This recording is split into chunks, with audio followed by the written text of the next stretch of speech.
All right, well, sorry again to disturb the conversations, but good evening, everyone. It's good to be back with you. And I believe you looked at Philippians 4 this morning, which is now going to be really confusing because we just got an overload of Philippians, and we've gone to 4, but now we're coming back to chapter 3 again. But we'll try our best. So once again, I think everyone knows, but David Robertson is the minister here, and he and his wife Annabelle are in Scotland for a holiday for the whole month of February. So they've asked a few of us to come and stand in for a bit. So again, it's my pleasure to be here. And thanks everyone for your prayers, especially I get some messages from people saying drive safely and praying for you and so on. So thank you very much, really appreciate that. So David has been doing this, and my graphic design skills are just absolutely brilliant. So I tried to get an image of a road, and that's what I could come up with. The thing is, you have to look at copyright. So this one doesn't have any copyright restrictions on it. But the Romans road, then we tried last week to talk about the Philippians road, but then that doesn't have the same ring to it. So Ali came up with a different one, which is the Philippians footpath. So it's only for a month, but we'll see. We'll see what David thinks of that. But now this is the plan. Each of the Sunday evenings in February, we're looking at something: true believers last week, and now false confidence, and then next week gain and loss as a Christian, and then forgetting the past and pressing ahead.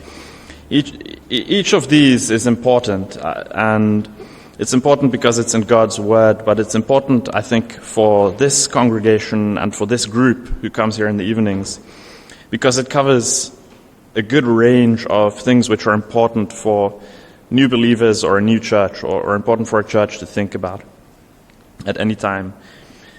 So I'm going to read again from Philippians chapter 3, and I thought it would be good to read the same as last week, verses 1 to 16. So we're only looking in detail at verses 4 to 7, but it might be nice for us to read this again.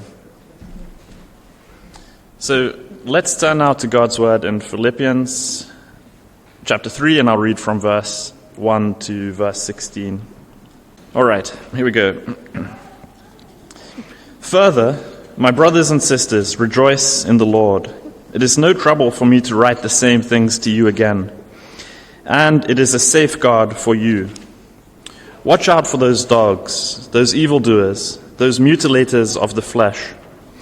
For it is we who are the circumcision, we who serve God by His Spirit, who boast in Christ Jesus, and who put no confidence in the flesh. Though I myself have reasons for such confidence. If someone else thinks they have reasons to put confidence in the flesh, I have more. Circumcised on the 8th day, of the people of Israel, of the tribe of Benjamin, a Hebrew of Hebrews, in regard to the law, a Pharisee. As for zeal, persecuting the church. As for righteousness, based on the law, faultless. But whatever were gains to me, I now consider loss for the sake of Christ. What is more, I consider everything a loss because of the surpassing worth of knowing Christ Jesus my Lord, for whose sake I have lost all things. I consider them garbage, that I may gain Christ and be found in Him, not having a righteousness of my own that comes from the law, but that which is through faith in Christ, the righteousness that comes from God on the basis of faith. I want to know Christ, yes, to know the power of His resurrection and participation in His sufferings, becoming like Him in His death, and so somehow attaining to the resurrection from the dead. Not that I have already obtained all this, or have already arrived at my goal, but I press on to take hold of that for which Christ Jesus took hold of me. Brothers and sisters, I do not consider myself yet to have taken hold of it. But one thing I do, forgetting what is behind and straining toward what is ahead, I press on toward the goal to win the prize for which God has called me heavenward in Christ Jesus. All of us, then, who are mature, should take such a view of things. And if, on some point, you think differently, that, too, God will make clear to you.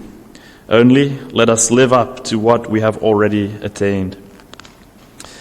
Thanks be to God for His word. Let's pray. Heavenly Father, we pray, speak to us now, make this part of your word clear to us in our minds, make it real in our hearts, and transform our lives that we may live in the way you would have us live. And we pray this in Jesus' name. Amen. All right, so this is about boasting. And so the term that Paul uses is putting confidence in the flesh. Confidence in the flesh. And we'll look at what that means. But it's about confidence, we might say, about a certain kind of self-confidence. And that comes up in so many areas of life. Just chatting with dear brother Callum about our favorite topic, which is rugby, and just thinking about who can have confidence. If you're a Springboks fan or a Scotland fan, one has more reason for confidence. But there can be false confidence as well. So just to give an example from normal life, we can be confident in our health at certain stages, and that can then be a false confidence. Things can go wrong. We can be confident in wealth and so forth. We can be confident in things. We can be confident in certain political situations, which doesn't always hold out the way we thought it would. So there can be that kind of confidence, and there can be true confidence as well. But we're looking at this, and we're looking at the concept of boasting. Now, I'm going to put this picture up, which is always, what not to do. Talk about politics. So this is not political. You'll see why I say that. So, this is a right-wing figure. It's true, there's a certain kind of speech which is very much self-confident. And it's easy to pick on certain people and say, this is boasting, this is confidence in self, this is false boasting, perhaps. So this is a kind of a right-wing figure. But I found it interesting at the time when there was a lot of talk about America, people saying, we have this boasting character from our leaders. We had LeBron James, who's more of a left-wing type figure. And he used this phrase, which I'll share with you. When I read this, I couldn't believe he actually said it, but he did. He said, God gave me broad shoulders. I can carry the whole team by myself. So again, it's not a political thing about confidence, but all of us have. We can do this where we boast in ourselves in a way that we ought not to do. So again, maybe we say this is not a left and right thing. Maybe we say it's an American thing. We look at British people. We might say they're more sensitive or less inclined to talk about themselves, maybe try to shift the focus to others. There'll be some discussion, questions about this. To what extent does cultural aspects come into boasting, into this concept of self-confidence? So we'll look at that when we break in our groups. But in the passage that we are looking at, Paul talks about boasting in the flesh, or confidence in the flesh. And in the context, what Paul is talking about is, he's talking about fulfilling the markers in the Jewish context which would make someone come across as being a strong or a successful person, someone who could be proud. That's the kind of confidence which Paul is talking about. Remember last week we looked at this idea of the Judaizers, and Paul referred to them as the dogs, among other things. This is very much in the context of that. Paul is bringing this up in the context of those who do indeed boast in the flesh. That is, the Judaizers. Now, just to come back to our context again, every culture has things which make someone in that culture stand out as righteous. So, for example, and now I'm talking about myself, which is exactly what we just said we wouldn't do, but my name, Jacques Francois Nel. So that's a good Huguenot name. And when I go back to South Africa, you just can't fault my name. Everything is right about it. You go down to the museums, you go down the history books, you see from the very first Huguenots until today, they've all had such a name as this. So I'm serious. Each culture has things which make us come across as we belong, we're in the in group, we're righteous, or we're worthy. That's my example. Another one, sometimes you hear this in conversation, people drop into conversation, when I studied at Oxford. And to me, that's a really impressive thing. That's something which, if someone has done that, that's a reason for confidence, and we can put trust in that person. So I'm not saying these things necessarily as negatives. I'm just saying every culture has these things. Certain professions, of course. When you say, what do you do? Doctor, lawyer, etc. These are reasons for us to have confidence. Now, Paul, we're going to look at this verse by verse. But in many ways, to use a modern term, forgive me for this blending these things, but Paul is a kind of an alpha male of the Jewish culture. Whatever possible reasons for confidence there might be, he had them. And again, this is in terms of the Jewish religion, in terms of Jewish righteousness, and in terms of what these Judaizing people were saying. So he lists 7 reasons. 4 of these are things that happened to him by birth, so things he was born into, and 3 of them are things that he does, actions. So let's go through each of these. The first one, he says, is that he was circumcised on the 8th day. Circumcision is the sign of the covenant with Abraham. It's a beautiful thing in its time. Obviously, we don't do that today. We have baptism, which is the new covenant equivalent. But circumcision was such a crucial aspect of Old Testament history. It's the sign that God gave to Abraham. There were times in history where certain of the political overlords over them had forbidden them from being circumcised. So it became something which wasn't necessarily easy to do always. But the really faithful ones, they made sure to have this sign done to their children. And Paul is one of these. He's saying, circumcised on the 8th day. He fulfills this. He has the sign. He is part of God's people. That's the first thing. And then secondly, he says, of the people of Israel. In other words, he's not from some foreign nation. He's not Greek. He's not from some other people group, some other language. He's of the people of Israel. At that time there was the thing about the Gentiles coming in. But he's saying, I'm not one of those Gentiles. I am of God's people. I'm of the people of Israel. Then thirdly, he says, of the tribe of Benjamin. And be interested to maybe hear later during discussion time, how much do we know about this tribe? What stands out about the tribe of Benjamin? Benjamin was the only other tribe to stay with Judah. So, when the kingdom split, the 10 tribes went to the north to Israel, but the 2 stayed in the south. Benjamin was the tribe that remained faithful to Judah. Benjamin was also the only one of Jacob's sons to be born in the promised land. So he's already got this going for him. Benjamin is referred to in Deuteronomy chapter 33 as the beloved of the Lord. And by the way, we're working through Esther in Sydney at the church where I worship down there. And some of you might know Mordecai, the son of Benjamin. He was a Benjaminite. And who else was a famous Benjaminite? Saul was one of them as well. But Paul, he's talking about reasons for confidence, and he's saying, this is the tribe I'm from, of the people of Israel, of the tribe of Benjamin. And fourthly, he says, a Hebrew of Hebrews. Both of his parents were Jewish. He has a pure line of Hebrews all the way back. Not like Timothy. Timothy was the one who had mixed parents, one of them Jewish, one of them Gentile. But no, Paul is a Hebrew of Hebrews. So those are the 4 reasons by birth that Paul has for confidence. And then 3 things that have happened because of his action.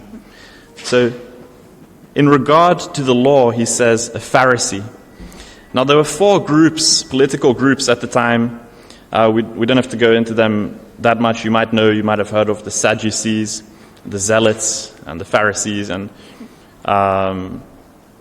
afterwards, you can say, if you know the 4th one, just for some random trivia there. But the Pharisees were a group that was ultra-conservative, ultra-strict. They were comprehensive. They were the traditional, you might say they were the conservative group.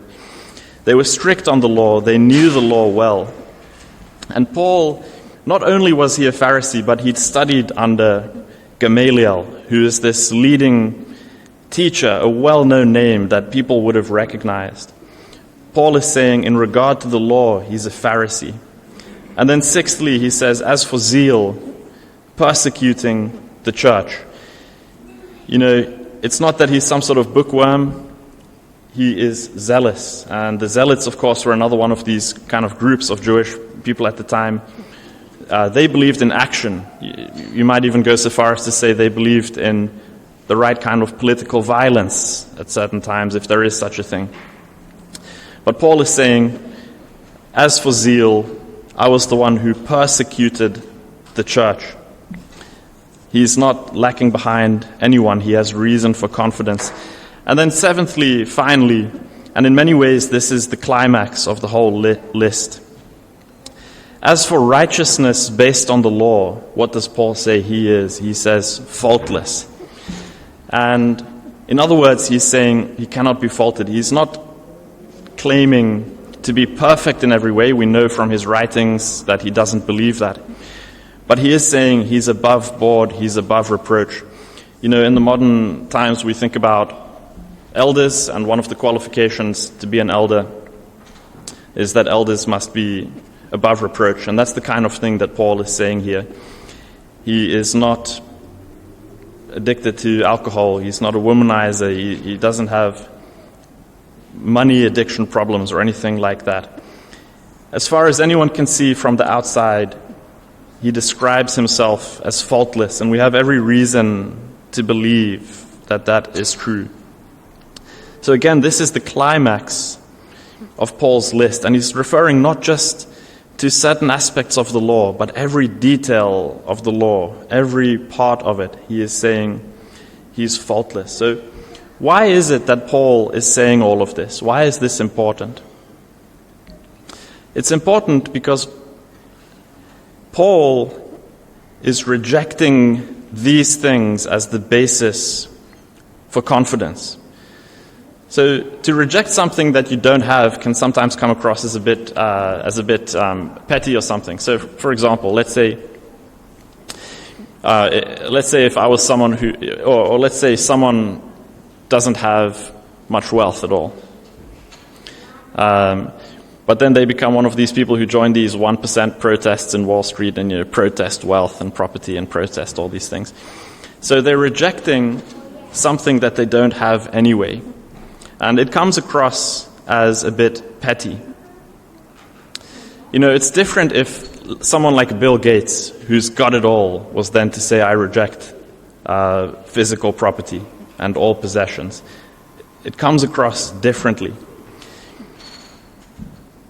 Paul here is rejecting confidence in the flesh as a basis for salvation, as a basis for righteousness. And he's saying, if anyone has reason for confidence, I do, and yet still I reject it. Now, this is something Paul does.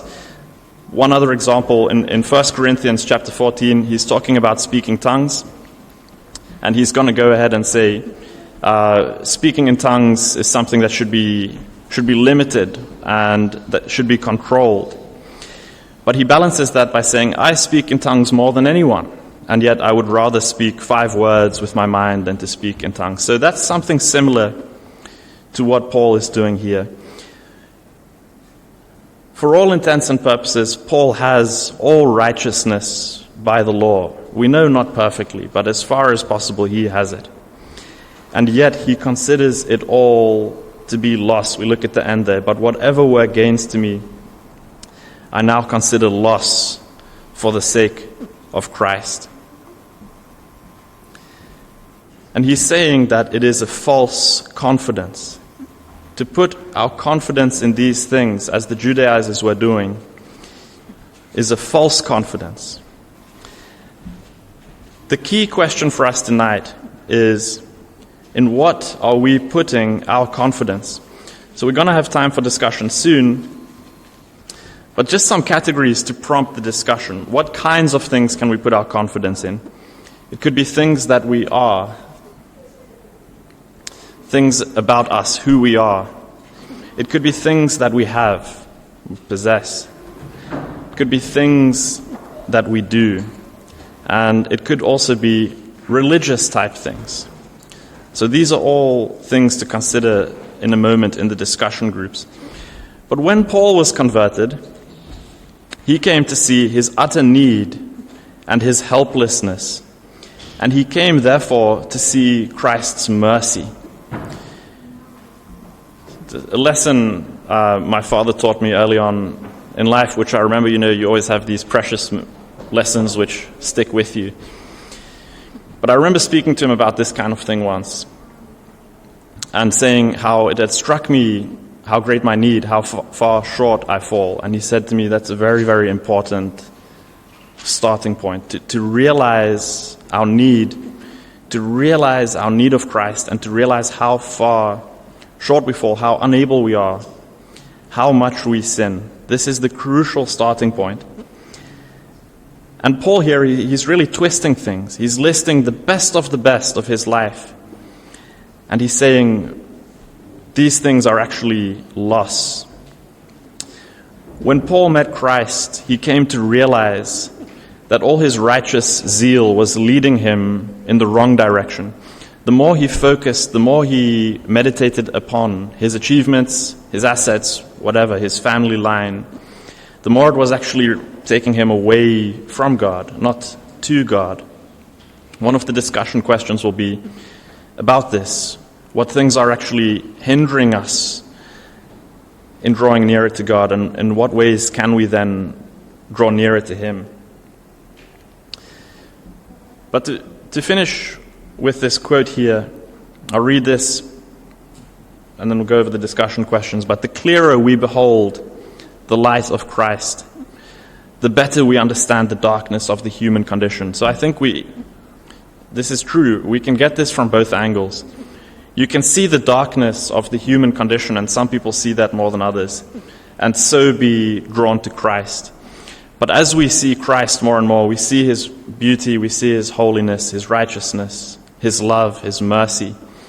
The more and more we realize how we compare, which is that we don't compare. So that's an introduction to these verses. Again, we're looking at verses 4 to 7 specifically. Now, to prompt some discussion, again, first question there, do you think we live in a culture of boasting or of confidence? Again, I'd really be interested to hear what people think in terms of the whole thing about American and British and Australian and all that, just to see what everyone thinks. Does every culture have its own kind of boasting? So that's the first set. Then secondly, discuss Paul's list of 7 reasons for confidence in the flesh. Which of these reasons do you find most impressive? And which reasons would his readers in Philippi have found most impressive? So it's interesting to compare our view versus what they would have seen. And then finally, if it's true that Paul came to realize that all his righteous zeal was leading him in the wrong direction, away from God and not to Him, then let's discuss what are some practical ideas for how we may draw nearer to God. And it'll be good at that point to share with each other. Be as open as you like, be as private as you like, but do share something personal about how you go in that area. What hinders you in your own life, and what aids you? So take some time now for discussion, and then again, as last week, we'll come back and just see how everything went for everyone. Thank you. All right. Well, we'll get back together. I really do apologize for interrupting. There's just no other way around it because the discussions are really good, and we'd probably keep talking all night. So thank you. So as last week, we'll start from this side perhaps, and feel free to share some points which you found which stimulated discussion really well.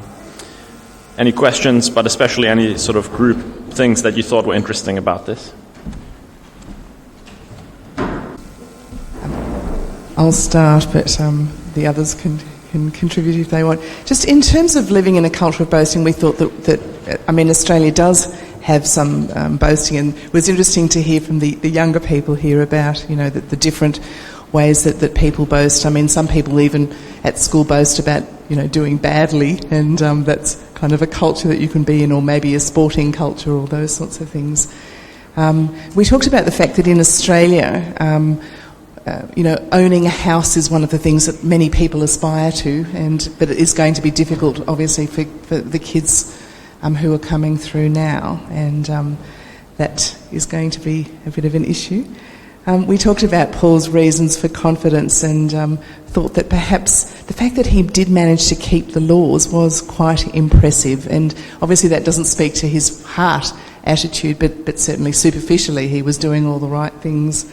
And we talked about influences. Sometimes, they can do these kind of, bringing homeless children presents and things like that, and wanting other people to know, and it's kind of virtue signalling, but not really a true example of,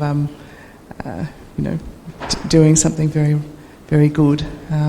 We talked about the fact that, many very successful people fail, and I guess Philip Yancey is an example of that, which is very sad. And, the fact that we kind of look up to these people and yet they kind of let us down, and obviously there's only one person who won't let us down.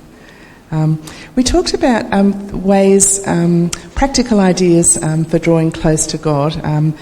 One thing that hinders us, we said, was certainly our busyness, and we can also sometimes struggle to read the Bible, and sort of talked about helpful ways to perhaps listening to worship music, thinking about the lyrics and so on. Hearing other people's stories and testimonies can be quite helpful in that.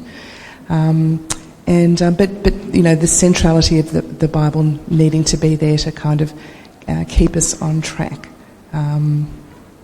So that's, I guess, some of the things we talked about. Anyone want to add anything?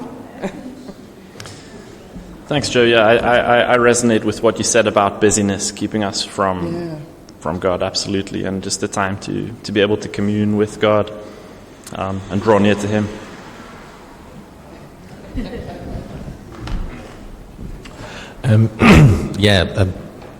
Basically similar things were discussed at this table. Basically, we were talking about, in terms of question 1, aspects of boasting would be, particularly for Western countries, the idea of being more advanced.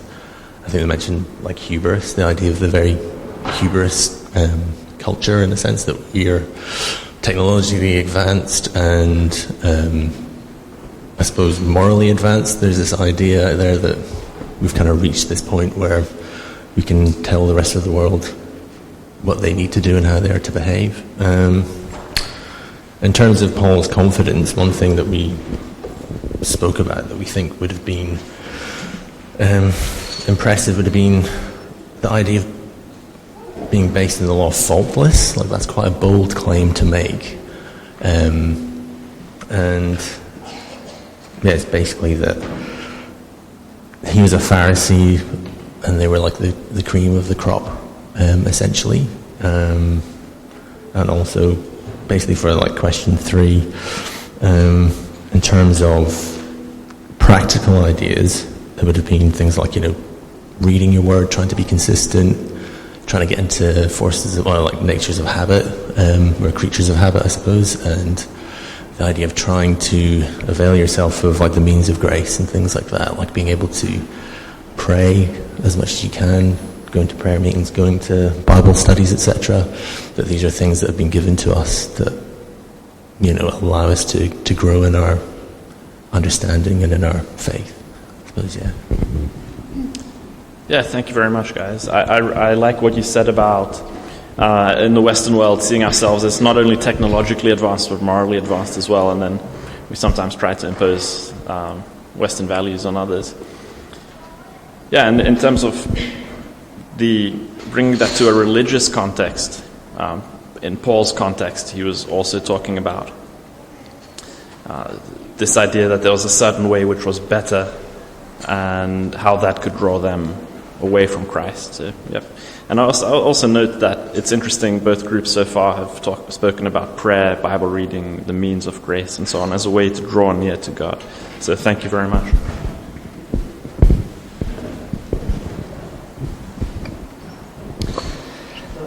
We were discussing as far as hindrances, is this still on? And how we can draw near to God. We were talking about spending time in the Word. And one of the things mentioned was that the Word can keep us from sin, or sin can keep us from the Word. So in other words, being diligent in spending time in the Word. And as far as, humility, the opposite to boasting, John the Baptist made the comment saying, "He must increase and I must decrease." And that's probably the opposite to the way the world, sporting figures, everything like that happens. And as far as comments goes, a question for you, Jacques. If, like Paul, we realise that our righteousness is as filthy rags, is that not the best place or the best starting point to start and continue following Christ? Yeah, I think so. I think absolutely. And that's what we read when we read about people like Martin Luther or other famous spiritual biographies. The starting point is to realize, what's the phrase you used? Our righteousness is like filthy rags. Yes. Yeah, exactly. And I think in a way we're seeing something of Paul's spiritual autobiography here, in listing all his achievements, but then saying that these are actually loss because they detract from Christ, they keep him away from Christ. So, yeah, thank you. And by the way, I love that. I overheard when you were discussing that he must increase and I must decrease. And what a great motto for life today. We didn't really get on to looking at the Bible. But one of the things we talked about is the different way our cultures boast. And I'm talking about people my age, my friends on Facebook, they put up their travel snaps, and it's just nice to see where everyone's going and have a look at a different part of the world. In a sense it can be boasting, but it's usually not, it's just sharing. But then the different... it's Hilary, isn't it? Yeah, your name, Hilary? Your name? No, Nellie. Nellie was saying her age group often put up seductive pictures on Facebook, which is not a great thing to do. And so we talked about that. We talked about confidence in the flesh and Paul's confidence in the flesh. Harry had all the right credentials, but really he counted it as loss because he knew that wasn't any good in the sight of God. And we really didn't get onto the last question at all. Yeah. Well, thank you very much. And just to pick up on that, definitely I think we can all see that technology is, social media lends itself to kind of a me-focused culture which might seep into the church. Now, just to draw all this together and to leave you with something, Paul here, if we go back to what we looked at last week, he is saying, he's distinguishing what it is to be the true circumcision, the true church, the true people of God. He says, we who are the circumcision, we who serve God by His Spirit, who boast in Christ Jesus and who put no confidence in the flesh. And he's saying if anyone has reason for confidence, it was him. And nevertheless, he is saying all of that is filthy rags. Now, to leave you with something here, many of you will know the first question of the Heidelberg Catechism and will have memorized this beautiful question and answer. But the second part of the first Lord's Day of the Heidelberg Catechism, what must you know to live and die in the joy of this comfort, referring to the comfort of Christ as our Savior? And the answer is 3 things. First, how great my sin and misery are. Second, how I am set free from all my sins and misery. And third, how I am to thank God for such deliverance. But the starting point is to realize our real condition, which is that we're in need of a Savior. So, on that note, let's give thanks. Heavenly Father, thank you again for this session. We pray, Lord, make us aware of our true condition, but at the same time, help us to draw ever nearer to Christ our Lord, the one who's truly worthy, truly righteous, beautiful and perfect in every way, our Lord and Savior. Help us to see what a blessing and what grace this is. Father, we continue to pray for David and Annabelle, and we ask that they have a good time, a refreshing time, that they come back safely so that we can continue to be fed through your servant David on your word. We pray all of this in Jesus' name. Amen.